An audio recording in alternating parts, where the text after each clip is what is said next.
I'm down here in Bromley in Kent on one of the main high streets. I don't know if it is actually the high street. I've got a meteorologist here, face you'll be very familiar with. Jim Dale is with us. Jim, you're listening to the conversation. Obviously, you couldn't hear what Howard was saying there. I'm aware what he's about. But you know how Howard feels about this and how people who are pro-car feel about this. Would you like to give us the other side as to why we need to take these measures? Well, first of all, this is a good day for Londoners, for Greater London.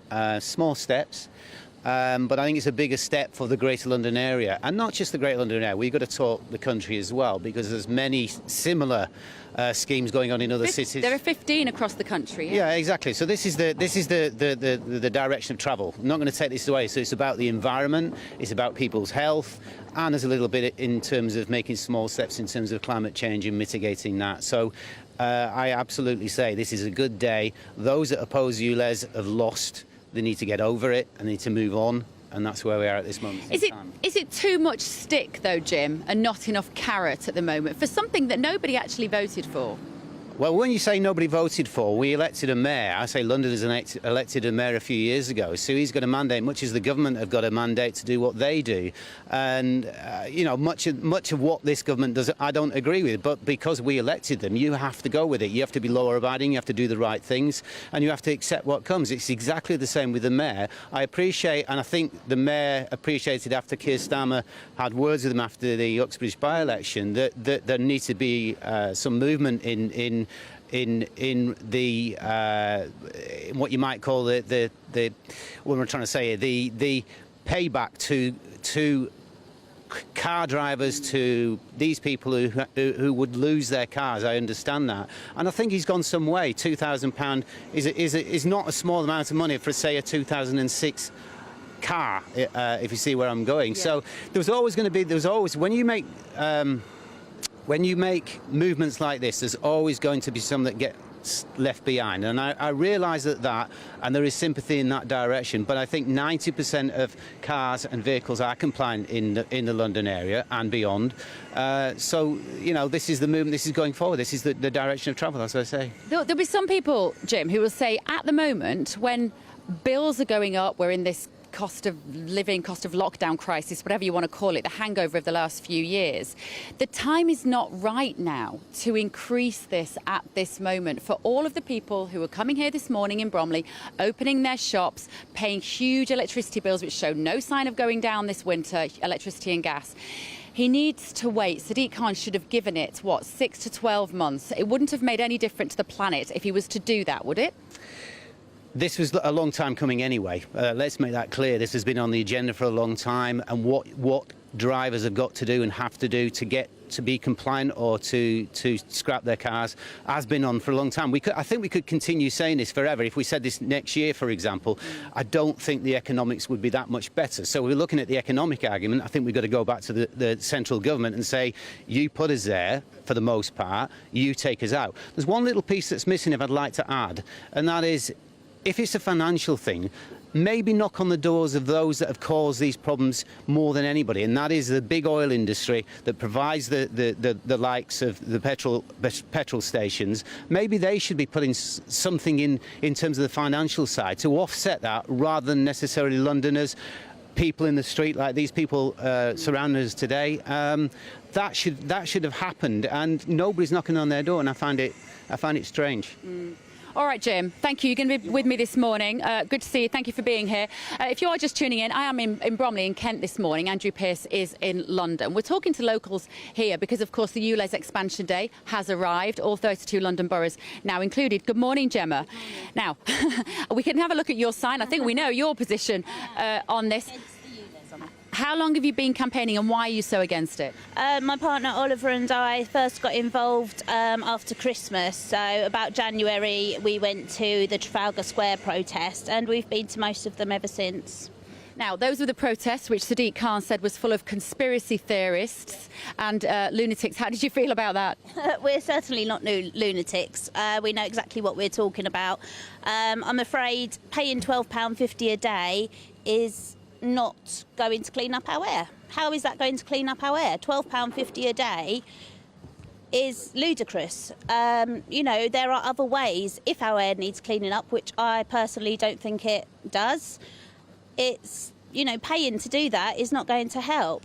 And it's your partner who is a tree surgeon. Your business, your family business, is a tree surgeon. Now, your vehicle, I believe, is not compliant. Do you get a little bit of time though in order to make it compliant? No, as of today, that's it. We're paying £12.50 a day for Oliver to go to work. We're a family of 6. We're already in a cost of living crisis. We're finding it very hard to make ends meet.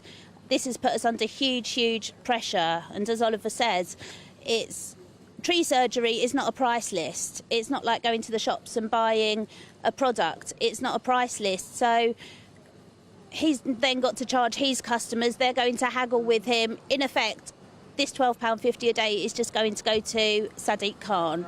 And it's not going to change anything without air, because he will still be driving that vehicle. So he can't use the scrappage scheme, or it doesn't work out financially for you as a business to take that money? No, financially, that does not help us at all. We're not in a position to get finance. We cannot get a van for the £2,000 scrappage that is a tipper truck that enables him to do his job.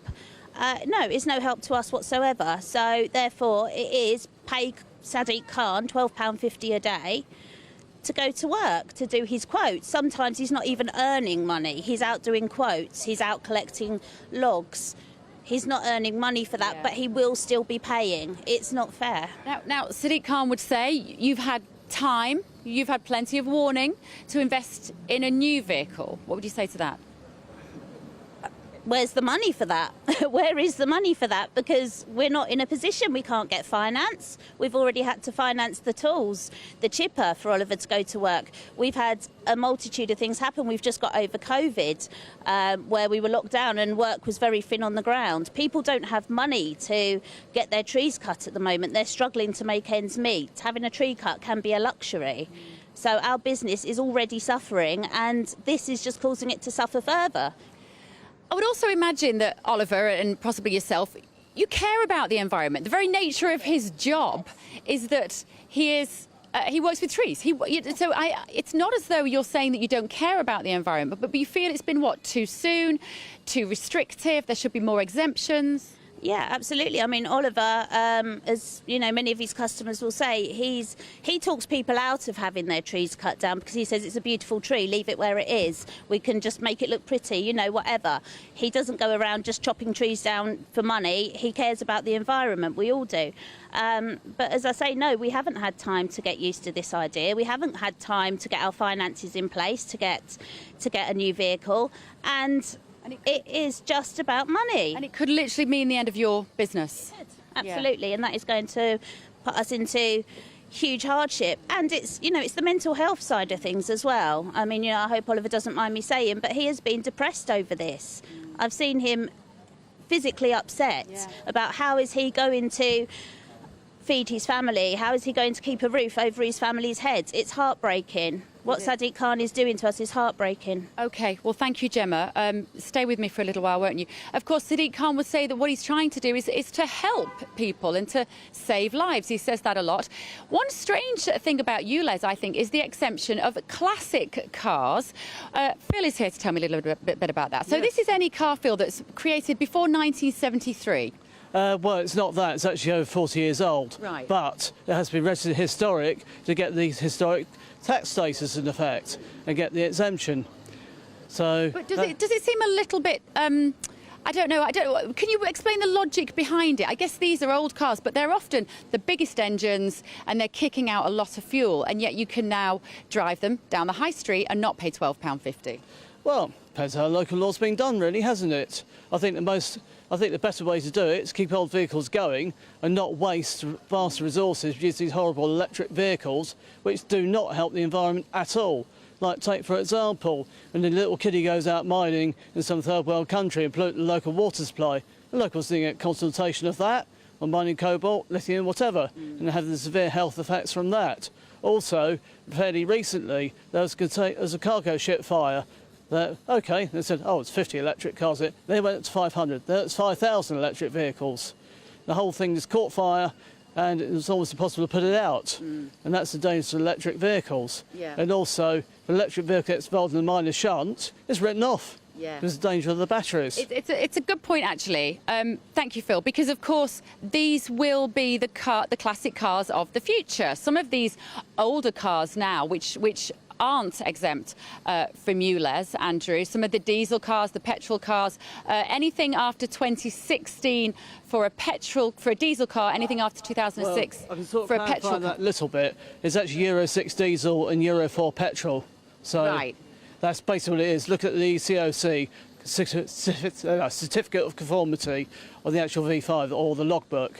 And that will tell you what Euro standard that car actually is. Right, I see. OK.